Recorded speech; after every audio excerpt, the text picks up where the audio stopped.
Hello friends, അപ്പോൾ എല്ലാവർക്കും പുതിയൊരു വീഡിയോയിലേക്ക് സ്വാഗതം. അപ്പോൾ ഇന്നത്തെ വീഡിയോയിൽ നമ്മൾ ചെയ്യാൻ പോകുന്നൊരു മോക്ക് ടെസ്റ്റാണ്. നമുക്കറിയാം, നമ്മുടെ ഡ്രൈവർ ടോപ്പിക്ക് ഫോഴ്സ് എക്സാമുകൾക്കാണെങ്കിൽ 30 മാർക്കിനും 10th ലെവൽ എക്സാമുകൾക്കാണെങ്കിൽ 50 മാർക്കിനുമാണ് വരുന്നത്. അപ്പോൾ ഈ ഒരു ഡ്രൈവർ ടോപ്പിക്ക് നമുക്ക് സിലബസിൽ 6 മൊഡ്യൂളാണ് കൊടുത്തിരിക്കുന്നത്. അതിൽ ആദ്യത്തെ മൊഡ്യൂളിൻ്റെ ഒരു മോക്ക് ടെസ്റ്റാണ് ഇവിടെ നമ്മളിപ്പം ചെയ്യാനായിട്ട് പോകുന്നത്. അപ്പം ഈ ഒരു ആദ്യത്തെ മൊഡ്യൂളിൻ്റെ പഠിപ്പിച്ച സമയത്ത് ആ മൊഡ്യൂൾ പഠിച്ചതിന് ശേഷം ക്ലാസ്സിൽ ജോയിൻ ചെയ്തവർക്ക് മോക്ക് ടെസ്റ്റായിട്ട് കൊടുത്തിരുന്ന ഒരു ഭാഗമാണ് കേട്ടോ ഇത്. അപ്പോൾ ഇനി നമുക്ക് ഏകദേശം ഫോഴ്സ് എക്സാമുകൾക്ക് 1 മാസവും അല്ലാത്ത 10th ലെവൽ എക്സാമുകൾക്ക് 2 മാസമേ വരുന്നുള്ളൂ. അപ്പം ഡ്രൈവർ ടോപ്പിക്കിൻ്റെ പ്രാധാന്യം എല്ലാവർക്കും അറിയാവുന്നതാണ്. അപ്പോൾ ഇപ്പം ഡ്രൈവർ ടോപ്പിക്ക് ഒന്നും സ്റ്റാർട്ട് ചെയ്യാത്തവരുണ്ടെന്നുണ്ടെങ്കിൽ ഡ്രൈവർ ടോപ്പിക്കിൻ്റെ ക്ലാസ്സസും അതേപോലെ തന്നെ നോട്ടുകളും മറ്റു കാര്യങ്ങളുമൊക്കെ നമുക്ക് അവൈലബിൾ ആണ്. ജോയിൻ ചെയ്യേണ്ടവർക്ക് ജോയിൻ ചെയ്യാം. ചെറിയ ഫീസിൽ തന്നെ കോഴ്സിൽ ജോയിൻ ചെയ്യാം കേട്ടോ. അപ്പോൾ നമുക്ക് ഈ ഒരു മോക്ക് ടെസ്റ്റ് ചെയ്യാം. ആദ്യമായിട്ട് നോക്കാം. ആദ്യത്തെ ക്വസ്റ്റ്യൻ എന്താണ്? വളവുകൾ നന്നായി തിരിയുന്നതിനായി സ്ഥിരമായോ താൽക്കാലികമായോ പിവറ്റഡ് എന്നാണ് കിടക്കുന്ന പിവറ്റഡ് ജോയിൻറ്റുകളാൽ ബന്ധിപ്പിച്ച വാഹനം ഏത് പേരിൽ അറിയപ്പെടുന്നു? വളവുകൾ നന്നായി തിരിക്കുന്നതിനോ സ്ഥിരമായോ താൽക്കാലികമായോ പിവറ്റഡ് ജോയിൻറ്റുകളാൽ ബന്ധിപ്പിച്ച വാഹനം ഏത് പേരിൽ അറിയപ്പെടുന്നു? Semi trailer, agricultural trailer, articulated vehicle, ഇവയൊന്നുമല്ല. അപ്പോൾ ഇതിനകത്ത് 2 ഓപ്ഷനാണ് കൺഫ്യൂഷൻ വരാനായിട്ടുള്ള സാധ്യത. Semi trailer, articulated vehicle. ശരിയായ ഉത്തരം ആർട്ടിക്കുലേറ്റഡ് വെഹിക്കിളാണ്. സെമി ട്രെയിലർ ഘടിപ്പിച്ച വാഹനം ഏതാണെന്നാണ് ഇവിടെ ചോദ്യം വന്നിരിക്കുന്നത്. അതുകൊണ്ട് ഈ പിവറ്റ് ചെയ്ത് പിടിപ്പിക്കുന്നതിനെയാണ്, ആ ഒരു സാധനത്തിനെയാണ് നമ്മൾ സെമി ട്രെയിലർ എന്ന് പറയുന്നത്.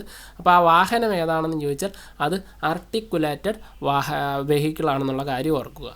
ഇനി ആർട്ടിക്കുലേറ്റഡ് വെഹിക്കിൾ. ഇനി അടുത്ത രണ്ടാമത്തെ ചോദ്യം,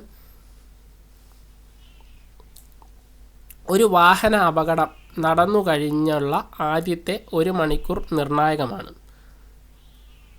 ആ 1 മണിക്കൂറിനെ അറിയപ്പെടുന്നത് എങ്ങനെയാണ്? നിർണായക മണിക്കൂർ, ദൈവത്തിൻ്റെ മണിക്കൂർ, സുവർണ മണിക്കൂർ, ഇവയൊന്നുമല്ല. എങ്ങനെ അറിയപ്പെടുന്നു? ഓക്കെ, അതിൻ്റെ ഉത്തരം വരുന്നത് സുവർണ മണിക്കൂർ അല്ലെങ്കിൽ ഗോൾഡൻ അവർ എന്നാണ്. ഗോൾഡൻ അവറിൻ്റെ മലയാളമാണ് വരുന്നത് സുവർണ മണിക്കൂർ. ഇനി അടുത്തത്, മോട്ടോർ വാഹന നിയമത്തിലെ അധ്യായം നിലവിലെ വ്യവസ്ഥകൾക്കനുസൃതമായി അധ്യായം 4 വ്യവസ്ഥകൾക്കനുസൃതമായി ഒരു മോട്ടോർ വാഹനം യഥാവധി രജിസ്റ്റർ ചെയ്തിട്ടുണ്ട് എന്നതിന് ഒരു യോഗ്യതയുള്ള അധികാരി നൽകുന്ന സർട്ടിഫിക്കറ്റ് ഏതാണ്? മോട്ടോർ വാഹന നിയമത്തിലെ അധ്യായം 4 വ്യവസ്ഥകൾക്കനുസൃതമായി ഒരു മോട്ടോർ വാഹനം യഥാവധി രജിസ്റ്റർ ചെയ്തിട്ടുണ്ടെന്ന് ഒരു യോഗ്യതയുള്ള അധികാരി നൽകുന്ന സർട്ടിഫിക്കറ്റ് ഏതാണ്? Certificate of registration, fitness certificate, pollution certificate, efficiency certificate, ഏതാണ്? അത് സർട്ടിഫിക്കറ്റ് ഓഫ് രജിസ്ട്രേഷൻ അല്ലെങ്കിൽ രജിസ്ട്രേഷൻ സർട്ടിഫിക്കറ്റ് ആണെന്നുള്ള കാര്യം ഓർക്കുക. ഇനി അടുത്ത ചോദ്യം, 3500 കിലോഗ്രാം മുതൽ 12,000 കിലോഗ്രാം വരെ മൊത്ത വാഹനഭാരം വരുന്ന വാഹനങ്ങൾ ഏത് വിഭാഗത്തിൽപ്പെടുന്നു? 7,500നും 12,000നും ഇടയിലുള്ളത്. Light motor vehicle, medium motor vehicle, heavy goods vehicle, heavy passenger vehicle, ഏതാണ്? മീഡിയം മോട്ടോർ വെഹിക്കിളാണ്. ഇനി അടുത്തത്, ഒരു വാഹനത്തിൻ്റെ ഭാരവും അതിൽ കയറ്റാവുന്ന നിയമാനുസൃതമായ ഭാരവും കൂട്ടുമ്പോൾ 3500 കിലോയുണ്ട്. ഈ വാഹനം ഏത് വിഭാഗത്തിൽ വരുന്നു? ഒരു വാഹനത്തിൻ്റെ ഭാരവും അതിൽ കയറ്റാവുന്ന നിയമാനുസൃതമായ ഭാരവും കൂട്ടുമ്പോൾ 3500 കിലോയുണ്ട്. ഈ വാഹനം ഏത് വിഭാഗത്തിൽ വരുന്നു? Light motor vehicle, medium motor vehicle, heavy motor vehicle, articulated vehicle, ഏതാണ്? ലൈറ്റ് മോട്ടോർ വെഹിക്കിളാണ്. 3000 കിലോ വരെ ഉള്ളത് ലൈറ്റ് മോട്ടോർ വെഹിക്കിളാണ്. ഇനി അടുത്ത്, ഡ്രൈവർ സീറ്റിന് പുറമെ 9 അതിലധികമോ ആളുകളെ കയറ്റാൻ കഴിയുന്നതും പരമാവധി വാഹനഭാരം 5 ടണ്ണിൽ കൂടിയതുമായ വാഹനം ഏത് വിഭാഗത്തിൽപ്പെടുന്നു? ഡ്രൈവർ സീറ്റിന് പുറമെ 9 അതിലധികമോ ആളുകളെ കയറ്റാൻ കഴിയുന്നതും പരമാവധി വാഹനഭാരം 5 ടണ്ണിൽ കൂടിയതുമായ വാഹനം ഏത് വിഭാഗത്തിൽ വരുന്നു എന്ന് ചോദിച്ചാൽ ഏത് വിഭാഗത്തിൽ വരുന്നു? M3 വിഭാഗത്തിൽ വരുന്നു. ഓൾറെഡി നമ്മളിതൊക്കെ ചർച്ച ചെയ്ത് പോയതാണ്. M3 വിഭാഗത്തിൽ വരുന്നു. ഓക്കെ, ഇനി അടുത്ത ചോദ്യം. പരമാവധി ഭാരം 3.5 ടണ്ണിൽ അധികവും 10 ടണ്ണിൽ താഴെയുമുള്ള ടി കാറ്റഗറിയിൽപ്പെട്ട വാഹനം ഏതാണ്? പരമാവധി വാഹനഭാരം 3.5 ടണ്ണിൽ അധികവും 10 ടണ്ണിൽ താഴെയുമുള്ള ടി കാറ്റഗറി വാഹനം ഏതാണ്? T1, T2, T3, T4 ഏതാണ്? T3 ആണ് ഉത്തരം വരുന്നത്. T3. ഇനി അടുത്തത് അഗ്രികൾച്ചർ ട്രെയിലറുകളെ പറ്റി പറയുന്ന മോട്ടോർ വാഹന സെക്ഷൻ. അഗ്രികൾച്ചർ ട്രെയിലറുകളെ പറ്റി പറയുന്ന മോട്ടോർ വാഹന നിയമത്തിലെ സെക്ഷൻ. അപ്പോൾ നമുക്ക് ഡെഫിനിഷൻ സെക്ഷനാണ്, അതുകൊണ്ട് തന്നെ 2 സബ് സെക്ഷനാണ് ആൻസർ ആയിട്ട് വരുന്നത്. 2 സബ് സെക്ഷൻ. അതിലേതാണ് വരുന്നത്? 2A ആണോ 2C ആണോ? 3ഉം 4ഉം വരത്തില്ല. ഡെഫിനിഷൻ ആയതുകൊണ്ട് 2 സബ് സെക്ഷനേ വരത്തുള്ളൂ. 2A ആണോ 2C ആണോ? 2C ആണ്. ഓക്കെ. താഴെ പറയുന്നതിൽ L1 വാഹനത്തെ പറ്റിയുള്ള ശരിയായ പ്രസ്താവനകൾ തിരഞ്ഞെടുക്കുക. L1 വാഹനത്തെ പറ്റിയിട്ടുള്ള പ്രസ്താവനകളാണ് കൊടുത്തിരിക്കുന്നത്. അതിൽ ശരിയായത് തിരഞ്ഞെടുക്കുക. 50 cc താഴെയുള്ള ഏത് വിഭാഗത്തിൽപ്പെട്ട വാഹനവും, അതാണ് ആദ്യത്തെ സ്റ്റേറ്റ്മെൻറ്റ്. 50 cc താഴെയുള്ള ഏത് വിഭാഗത്തിൽപ്പെട്ട വാഹനവും L1 വാഹനമാണ്. 50 cc താഴെയുള്ള ഇരുചക്ര വാഹനങ്ങൾ L1 വാഹനമാണ്. മോട്ടോർ പവർ 4 കിലോവാട്ടിൽ കൂടാത്ത ഇരുചക്ര വാഹനങ്ങൾ L1 കാറ്റഗറിയിൽ വരുന്നു. എല്ലാ ഇരുചക്ര വാഹനങ്ങളും L1 കാറ്റഗറിയിൽ വരുന്നു. ഇതിലേതാണ് ശരി? 1ഉം 2ഉം ശരി, 2ഉം 3ഉം ശരി, 3ഉം 4ഉം ശരി, 1 മാത്രം ശരി. ഇതിലേതാണ്? നമുക്കറിയാം, ഒന്നാമത്തെ പ്രസ്താവന 50 cc താഴെയുള്ള ഏത് വിഭാഗത്തിൽപ്പെട്ട വാഹനവും L1 കാറ്റഗറി വരുന്നുണ്ടോ? ഇല്ല. 50 cc താഴെയുള്ള ഇരുചക്ര വാഹനങ്ങളാണ് L1 കാറ്റഗറിയിൽ വരുന്നത്. അപ്പോൾ രണ്ടാമത്തെ സ്റ്റേറ്റ്മെൻറ്റ് ശരിയാണ്. അതേപോലെ തന്നെ ഇലക്ട്രിക് വാഹനങ്ങളാണെങ്കിൽ അതിൻ്റെ മോട്ടോർ പവർ 4 കിലോവാട്ടിൽ കൂടാത്ത ഇരുചക്ര വാഹനങ്ങളും L1 വിഭാഗത്തിൽ വരുന്നുണ്ട്. അപ്പം ഓപ്ഷൻ 2ഉം 3ഉം ശരി. അടുത്തത് ഹസാർഡ് ഗുഡ്സ് ലൈസൻസ് കാലാവധി. ഹസാർഡ്സ് ഗുഡ്സ് ലൈസൻസ് എടുത്താൽ ആ ലൈസൻസിൻ്റെ കാലാവധി എത്ര വർഷമാണ്? 1 വർഷം, 2 വർഷം, 3 വർഷം, 5 വർഷം? ഏതാണ്? C ആണ്. 3 വർഷമാണ് ഹസാർഡസ് ലൈസൻസിൻ്റെ കാലാവധി.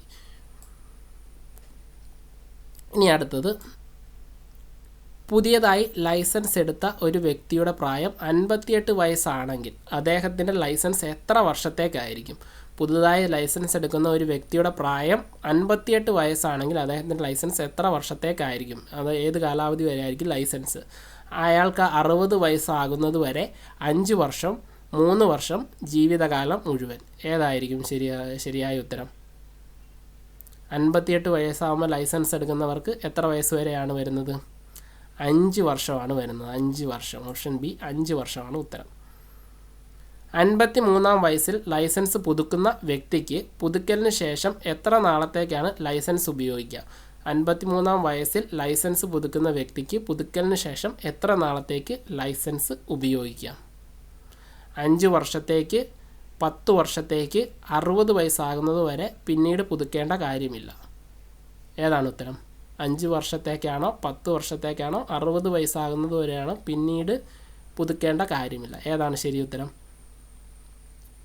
60 വയസ്സ് ആകുന്നത് വരെ. അതാണ് ഉത്തരം. അയാൾക്ക് 53 വയസ്സായവർക്ക് എവിടെ വരെ ഉപയോഗിക്കാം?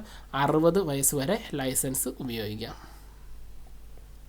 ഇതെല്ലാം ഓൾറെഡി പറഞ്ഞു പോയതുകൊണ്ടാണ് കേട്ടോ അതിൻ്റെ കൂടുതൽ ഡീറ്റെയിൽസ് ഒന്നും പറയാൻ. ജസ്റ്റ് ക്വസ്റ്റ്യൻ ചെയ്തു പോകാമെന്ന് ഓർക്കുന്നു. ഇതിൻ്റെ വേറെ ഡീറ്റെയിൽ ആയിട്ടുള്ള വീഡിയോ വേണമെങ്കിൽ കമൻറ്റ് ഇട്ടാൽ മതി കേട്ടോ. കമൻറ്റ് ഇട്ടാൽ നമുക്കത് ചെയ്താൽ ഓരോ ക്വസ്റ്റ്യനും അതുമായിട്ട് ബന്ധപ്പെട്ട റിലേറ്റീവ് ഫാക്റ്റും വേണമെന്നുണ്ടെങ്കിൽ അത് സെപ്പറേറ്റ് ആയിട്ടൊരു വീഡിയോ ചെയ്യും. ഇതിനകത്ത് ജസ്റ്റ് ഒരു മോക്ക് ടെസ്റ്റ് ആയിട്ട് ചെയ്യുന്നതേ ഉള്ളൂ. ഇനി അടുത്തത് 13-ാമത്തെ ക്വസ്റ്റ്യൻ എന്താണ്? ഡ്രൈവിംഗ് ലൈസൻസ് പുതുക്കുന്നതുമായി ബന്ധപ്പെട്ട് ശരിയായ പ്രസ്താവനകൾ തിരഞ്ഞെടുക്കുക. ശരിയായ പ്രസ്താവനകളാണ്. ഇതുമായി ബന്ധപ്പെട്ട മോട്ടോർ വാഹന സെക്ഷൻ 15 ലൈസൻസിൻ്റെ പുതുക്കലുമായിട്ട് ബന്ധപ്പെട്ട മോട്ടോർ വാഹന സെക്ഷൻ 15 ഡ്രൈവിംഗ് ലൈസൻസ് കാലാവധി തീരുന്ന ദിവസം കഴിഞ്ഞ് പിന്നീട് പുതുക്കാൻ സാധിക്കത്തില്ല. ഡ്രൈവിംഗ് ലൈസൻസിൻ്റെ കാലാവധി തീരുന്ന ദിവസം കഴിഞ്ഞാൽ പിന്നീട് പുതുക്കാൻ സാധിക്കത്തില്ല. ഡ്രൈവിംഗ് ലൈസൻസ് കാലാവധി തീർന്നാൽ അത് കഴിഞ്ഞ് 1 വർഷത്തിന് മുന്നേ പുതുക്കാൻ സാധിക്കും. ഇതിൽ ശരി ഏതൊക്കെയാണ് ശരി? ആദ്യത്തെ വായിക്കാം. ഇതുമായിട്ട് ബന്ധപ്പെട്ട വാഹനത്തിൻ്റെ ലൈസൻസിൻ്റെ പുതുക്കലുമായിട്ട് ബന്ധപ്പെട്ട മോട്ടോർ വാഹന സെക്ഷൻ 15ആണോ? അതെ, 15ആണ്. ഡ്രൈവിംഗ് ലൈസൻസ് കാലാവധി തീരുന്ന ദിവസം കഴിഞ്ഞ് പിന്നീട് പുതുക്കാൻ സാധിക്കത്തില്ല. ശരിയാണോ? അല്ല, ശരിയല്ല. ഡ്രൈവിംഗ് ലൈസൻസ് കാലാവധി തീർന്നാൽ അത് കഴിഞ്ഞ് 1 വർഷത്തിന് മുന്നേ പുതുക്കാൻ സാധിക്കും. ശരിയാണോ? ഡ്രൈവിംഗ് ലൈസൻസ് കാലാവധി തീർന്നാൽ അത് കഴിഞ്ഞ് 1 വർഷത്തിന് മുന്നേ പുതുക്കാനായിട്ട് സാധിക്കും. ശരിയാണോ? ശരിയാണ്. ഡ്രൈവിംഗ് ലൈസൻസ് തീർന്നാൽ 1 വർഷം വരെ അത് പുതുക്കാനായിട്ട് സാധിക്കും. അപ്പം 1ഉം 3ഉം ശരിയാണ് ഓപ്ഷൻ.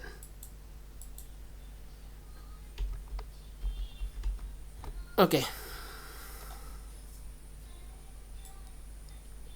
ഇനി അടുത്ത ക്വസ്റ്റ്യൻ. മോട്ടോർ വാഹന നിയമപ്രകാരം ഒരു കുറ്റം ചെയ്ത വ്യക്തിയെ കോടതിക്ക് ശിക്ഷിക്കുന്നതിന് പുറമെ കോടതി നിർദ്ദേശിക്കുന്ന സമയത്ത് അദ്ദേഹത്തിൻ്റെ ലൈസൻസ് അയോഗ്യമാക്കാം എന്ന് പറയുന്ന മോട്ടോർ വാഹന നിയമ സെക്ഷൻ ഏതാണ്? മോട്ടോർ വാഹന നിയമപ്രകാരം ഒരു കുറ്റകൃത്യം ചെയ്ത വ്യക്തിയെ കോടതിക്ക് ശിക്ഷിക്കുന്നതിന് പുറമെ നിർദ്ദേശിക്കുന്ന സമയത്തേക്ക് അദ്ദേഹത്തിൻ്റെ ലൈസൻസും അയോഗ്യമാക്കാം എന്ന് പറയുന്ന മോട്ടോർ വാഹന നിയമ സെക്ഷൻ ഏതാണെന്ന് ചോദിക്കുന്നത് 15ആണോ 21ആണോ 20ആണോ 18ആണോ? സെക്ഷൻ 20ആണ് ആൻസർ. ഓക്കെ, ഇനി അടുത്തത് ഫോം 1A നൽകുന്ന മെഡിക്കൽ സർട്ടിഫിക്കറ്റിൻ്റെ കാലാവധി. ഫോം 1A നൽകുന്ന മെഡിക്കൽ സർട്ടിഫിക്കറ്റിൻ്റെ കാലാവധി 1 വർഷം, 1 മാസം, 6 മാസം, 2 വർഷം. ഏതാണ്? 1 വർഷമാണോ മെഡിക്കൽ സർട്ടിഫിക്കറ്റിൻ്റെ കാലാവധി? 1 വർഷം, 6 മാസം, 1 മാസം, 2 വർഷം. 6 മാസമാണ് ഉത്തരം. 6 മാസമാണ് ഉത്തരം വരുന്നത്. ഇനി അടുത്തത്, അപകടകരമായ ചരക്ക് വാഹനങ്ങൾ ഓടിക്കുന്നതിനുള്ള ലൈസൻസ്, അതായത് ഹസാഡസ് ലൈസൻസ് ലഭിക്കുന്നതിന് വേണ്ടി കോഴ്സിൻ്റെ ട്രെയിനിങ് കാലാവധി എത്രയാണ്? അതായത് ഹസാഡസ് ഡ്രൈവിംഗ് ലൈസൻസ് എടുക്കണേ നമ്മളൊരു കോഴ്സ്, അതുമായിട്ട് ബന്ധപ്പെട്ടൊരു കോഴ്സ് അറ്റൻഡ് ചെയ്യണം അല്ലെ, ക്ലാസ് അറ്റൻഡ് ചെയ്യണം അല്ലെ. ആ ക്ലാസ്സിൻ്റെ കാലാവധി എത്രയാണ്? 1 മാസം, 1 ദിവസം, 3 ദിവസം, 6 മാസം. ഏതാണ് ഉത്തരം? 1 മാസം, 1 ദിവസം, 3 മാസം, 6 ദിവസം. 3 ദിവസമാണ് ഉത്തരം വരുന്നത്. ഇനി അടുത്തത്, ലേണേഴ്സ് ലൈസൻസ് ലഭിച്ചു കഴിഞ്ഞ് എത്ര ദിവസത്തിന് ശേഷം ഡ്രൈവിംഗ് ടെസ്റ്റിൽ പങ്കെടുക്കണം? ലേണേഴ്സ് ലൈസൻസ് ലഭിച്ചു കഴിഞ്ഞ് എത്ര ദിവസത്തിന് ശേഷം ഡ്രൈവിംഗ് ടെസ്റ്റിൽ പങ്കെടുക്കാം? മിനിമം ഏറ്റവും കുറഞ്ഞത് എത്ര ദിവസം കഴിഞ്ഞിട്ടാണ് പങ്കെടുക്കുന്നത്? 1 ആഴ്ച, 1 ദിവസം കഴിഞ്ഞ്, 1 മാസം കഴിഞ്ഞ്, 3 മാസം കഴിഞ്ഞ്. ഏതാണ്? 1 മാസം കഴിഞ്ഞ്. ലേണേഴ്സ് എടുത്ത് 1 മാസത്തിന് ശേഷം ഡ്രൈവിംഗ് ടെസ്റ്റിൽ പങ്കെടുക്കാനായിട്ട് സാധിക്കും. ആ 1 മാസം നമുക്ക് ട്രെയിനിങ്ങിന് വേണ്ടിയിട്ടുള്ള, പ്രാക്ടീസിന് വേണ്ടിയിട്ടുള്ള 1 മാസമാണ്. ഇനി അടുത്തത് 18. ഒരു ക്ലാസ് വാഹനം ലൈസൻസിൽ ചേർക്കുവാൻ വേണ്ട ഫീസ് എത്രയാണ്? ഒരു ക്ലാസ് വാഹനം ലൈസൻസിൽ കൂട്ടിച്ചേർക്കുവാൻ, ഇപ്പോൾ ഒരു ബൈക്കിൻ്റെ ലൈസൻസ് ഉണ്ട്, വീണ്ടും അതിൻ്റെ കൂട്ടത്തിലൊരു കാർ കൂടെ വേണം, അതിന് വേണ്ടിയിട്ട് നമ്മൾ അടയ്ക്കേണ്ട ഫീസ് എത്രയാണ്? ഒരു ക്ലാസ് വാഹനം കൂട്ടിച്ചേർക്കാൻ വേണ്ട ഫീസ് എത്രയാണ്? അത് 500 രൂപയാണ്. ഒരു ക്ലാസ് വാഹനം കൂട്ടിച്ചേർക്കാൻ വേണ്ട ഫീസ് 500 രൂപയാണ്. കോടതിക്ക് ഒരു ലൈസൻസ് ഉടമയെ ചില കാര്യങ്ങൾക്ക് ശിക്ഷിച്ചാൽ അത് ലൈസൻസിൽ രേഖപ്പെടുത്തും എന്ന് പരാമർശിക്കുന്ന CMVR റൂൾ ഏതാണ്? കോടതി ഒരു ലൈസൻസ് ഉടമയെ ചില കാര്യങ്ങൾക്ക് ശിക്ഷിച്ചാൽ അത് ലൈസൻസിൽ രേഖപ്പെടുത്തും എന്ന് പരാമർശിക്കുന്നു, അതായത് ലൈസൻസിൽ എൻഡോഴ്സ് ചെയ്യും എന്ന് പറയുന്ന വകുപ്പ് CMVR റൂൾ ഏതാണെന്നാണ് ഇവിടെ ചോദിച്ചിരിക്കുന്നത്. ഏത് റൂളാണ് അത്? റൂള് 18ആണോ 23ആണോ 26ആണോ 22ആണോ? 18, 23, 26, 22. ഓപ്ഷൻ ഡി 22ആണ് കേട്ടോ വരുന്നത്. ഒരു ഡ്രൈവിംഗ് ലൈസൻസ് പുതുക്കാനുള്ള ഫീസ് എത്ര? 100, 200, 300 ഫീസില്ല. 100, 200, 300 ഫീസില്ല. 200ആണ് ഫീസ്. ഡ്രൈവിംഗ് ലൈസൻസ് പുതുക്കാനുള്ള ഫീസ് 200 രൂപയാണ്. ഓക്കെ, ഇനി അടുത്തത് 21ാമത്തെ ക്വസ്റ്റ്യൻ. ലേണേഴ്സ് ലൈസൻസ് മാത്രം നൽകാൻ കഴിയുന്നത് താഴെ പറയുന്നതിൽ ആർക്കാണ്? ലേണേഴ്സ് ലൈസൻസ് മാത്രം നൽകാൻ കഴിയുന്ന അതോറിറ്റി ഏതാണെന്നാണ് ചോദ്യം. ഏതാണ്? Licensing authority, junior licensing authority, assistant licensing authority, additional licensing authority. Licensing authority, junior licensing authority, assistant licensing authority, additional licensing authority. ആർക്കാണ് ലേണേഴ്സ് മാത്രം നൽകാൻ സാധിക്കുന്നത്? Junior licensing അതോറിറ്റിക്കാണ്. പ്രീവിയസ് ചോദ്യവും കൂടെയാണ്. താഴെ പറയുന്നതിൽ ആരാണ് അസിസ്റ്റൻറ്റ് ലൈസൻസിങ് അതോറിറ്റി എന്നറിയപ്പെടുന്നത്? താഴെ പറയുന്നതിൽ ആരാണ് അസിസ്റ്റൻറ്റ് ലൈസൻസിങ് അതോറിറ്റി എന്നറിയപ്പെടുന്നത്? ആരാണ് അസിസ്റ്റൻറ്റ് ലൈസൻസിങ് അതോറിറ്റി എന്നറിയപ്പെടുന്നത്? ആരാണ്?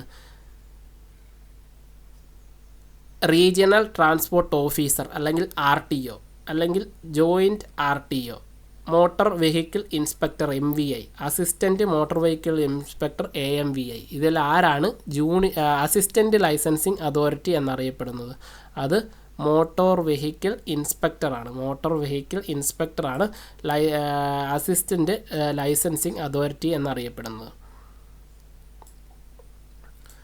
ഡ്യൂപ്ലിക്കേറ്റ് ബാഡ്ജ് കിട്ടിയതിന് ശേഷം പഴയ ബാഡ്ജ് തിരിച്ചു കിട്ടിയാൽ ചെയ്യേണ്ട കാര്യങ്ങൾ നിഷ്കർഷിക്കുന്ന മോട്ടോർ വാഹന റൂൾ ഏതാണ്? ഡ്യൂപ്ലിക്കേറ്റ് ബാഡ്ജ് കിട്ടിയതിന് ശേഷം പഴയ ബാഡ്ജ് തിരിച്ചു കിട്ടിയാൽ ചെയ്യേണ്ട കാര്യങ്ങൾ, അതായത് നമ്മുടെ ലൈസൻസ് നഷ്ടപ്പെട്ടു പോയതിന് ശേഷം ഡ്യൂപ്ലിക്കേറ്റ് ലൈസൻസ് എടുത്തു, അതിനുശേഷം പഴയ ലൈസൻസ് തിരിച്ചു കിട്ടിക്കഴിഞ്ഞാൽ ചെയ്യേണ്ട കാര്യങ്ങൾ പറയുന്ന റൂൾ ഏതാണെന്നാണ് ചോദിക്കുന്നത്. KMVR റൂളാണ് 20, 28, 38, 40. 20, 28, 38, 40. ഏതാണ് ഉത്തരം? 38ആണ്. അത് പറയുന്നത് 38-ലാണെന്നുള്ള കാര്യം കൂടെ ഒന്ന് ഓർത്തിരിക്കുക. KMVR റൂള് 44 അനുസരിച്ച് ആളില്ലാ റെയിൽവേ ക്രോസിൽ ഡ്രൈവർ ചെയ്യേണ്ട കാര്യങ്ങളെ സംബന്ധിച്ച് ശരിയായ പ്രസ്താവനകൾ തിരഞ്ഞെടുക്കുക. KMVR റൂള് പ്രകാരം ആളില്ലാ റെയിൽവേ ക്രോസിൽ എന്നാണ്? റെയിൽവേ ക്രോസിന് മുമ്പായി വാഹനം നിർത്തി ഇരുവശത്തു നിന്നും വാഹനം വരുന്നില്ല എന്ന് ഉറപ്പുവരുത്തി മുന്നോട്ട് പോകുക. ആദ്യത്തെ സ്റ്റേറ്റ്മെൻറ്റ്. രണ്ടാമത്തെ സ്റ്റേറ്റ്മെൻറ്റ്, ട്രെയിൻ വരുന്ന സമയം അല്ല എന്ന് ഉറപ്പുണ്ടെങ്കിൽ മുന്നോട്ട് പോകുക. 3, ട്രെയിൻ ക്രോസിങ്ങിന് മുമ്പായി വാഹനം നിർത്തി വാഹനത്തിൽ നിന്നും ഇറങ്ങി ട്രെയിൻ വരുന്നുണ്ടോ എന്ന് നിരീക്ഷിച്ച ശേഷം ഇല്ലെന്ന് ബോധ്യപ്പെട്ടാൽ മുന്നോട്ട് പോകുക. 3 സ്റ്റേറ്റ്മെൻറ്റാണ് പറഞ്ഞിരിക്കുന്നത്. ഇതിലേതാണ് ശരി? എല്ലാം ശരിയാണോ അതോ ഒന്ന് ശരിയാണോ, 2 ശരിയാണോ, 3 ശരിയാണോ, ഏതാണ്? ബാധ്യത പറഞ്ഞിരിക്കുന്നത് റെയിൽവേ ക്രോസിങ്ങിന് മുമ്പായി വാഹനം നിർത്തുക. വാഹനം നിർത്തി അതിനുശേഷം ഇറങ്ങുന്നില്ല, ഇരുവശവും വരുന്നുണ്ടോ എന്ന് നോക്കി പോകുക. രണ്ടാമത്തെ ആൾ ചെയ്യുന്നത് എന്താണ്? ട്രെയിൻ വരുന്ന സമയം അല്ല എന്ന് പുള്ളിക്ക് ഉറപ്പുണ്ട്, അതുകൊണ്ട് പുള്ളി നേരെ മുമ്പോട്ട് പോയി. മൂന്നാമത്തെ ആൾ എന്താണ് ചെയ്തത്? റെയിൽവേ ക്രോസിന് മുമ്പായി വാഹനം നിർത്തി വാഹനത്തിൽ നിന്നും ഇറങ്ങി ട്രെയിൻ വരുന്നുണ്ടോ എന്ന് നിരീക്ഷിച്ച ശേഷം കയറിപ്പോയി. ഇതിലേതാണ് ശരി? മൂന്നാമത്തെ സ്റ്റേറ്റ്മെൻറ്റാണ് ശരി. വാഹനം നിർത്തി ഇറങ്ങി നോക്കിയതിന് ശേഷം മാത്രമാണ് പോകേണ്ടത്. അല്ലെങ്കിൽ ക്ലീനർ ഉണ്ടെങ്കിൽ ക്ലീനർ നോക്കി അതിനുശേഷം പോകാം. ഇനി അടുത്തത്, KMVR റൂള് പ്രകാരം എത്ര മാസത്തിലധികം കാലദൈർഘ്യത്തിൽ താമസ സ്ഥലം മാറുന്നവരുടെ അഡ്രസ്സാണ് ലൈസൻസിൽ മാറ്റി കൊടുക്കുന്നത്? അതായത് നമ്മളൊരു താമസം മാറി വേറൊരു സ്ഥലത്തോട്ട് പോവുകയാണ്, കുറഞ്ഞ എത്ര മാസത്തിലധികം മാറി താമസിക്കുന്നുണ്ടെങ്കിലാണ് ഈ പറഞ്ഞ അഡ്രസ്സ് മാറ്റേണ്ടത്? KMVR റൂള് പ്രകാരം എത്ര മാസത്തിലധികം കാലദൈർഘ്യത്തിൽ താമസ സ്ഥലം മാറുന്നവരുടെ അഡ്രസ്സാണ് മാറേണ്ടത്? 1 മാസം, 3 മാസം, 6 മാസം, 1 വർഷം. ഏതാണ് ഉത്തരം? 3 മാസമാണ് ഉത്തരം. ഓക്കെ, അപ്പോൾ ഇത്രയും കാര്യങ്ങളാണ് നമ്മുടെ ഇന്നത്തെ ചോദ്യം. ഇത്രയാണുള്ളത്. അപ്പം നമ്മുടെ എക്സാം എത്ര മാർക്കുണ്ടെന്നുള്ള കാര്യം നിങ്ങൾ കമൻറ്റ് ചെയ്യുക കേട്ടോ. അപ്പോൾ ആർക്കെങ്കിലും ഇതിൻ്റെ ഡീറ്റെയിൽ ആയിട്ടുള്ള വീഡിയോ വേണമെങ്കിൽ, ഫ്രീ വീഡിയോ വേണമെങ്കിൽ കമൻറ്റ് ചെയ്യുക. അപ്പോൾ ആവശ്യത്തിന് ആളുകളുണ്ടെങ്കിൽ നമുക്ക് വീഡിയോ ചെയ്യാം കേട്ടോ. അപ്പം അടുത്ത വീഡിയോ കാണുന്നിടം വരെ ബൈ.